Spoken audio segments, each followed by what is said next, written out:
Esimene võistleja on siis lõõtsalised 1 grupist.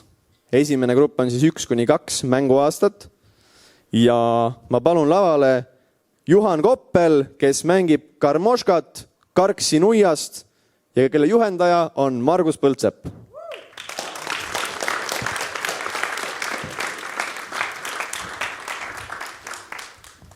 Kiire vahemärkus, enne kui Juhan saab alustada, siis siinsamas selle mikriga võite enda kohta paar sõna öelda ja öelda, mis lugusid te mängite. Tere kõigile, minu nimi on Juhan Koppel ja ma õpin Karksi nuia muusikakoolis. Olen mänginud pilli 2020. aastast oktoobrikuust ja esimese loona mängin teile popuri tsaariaegsetest lugudest.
Aitäh!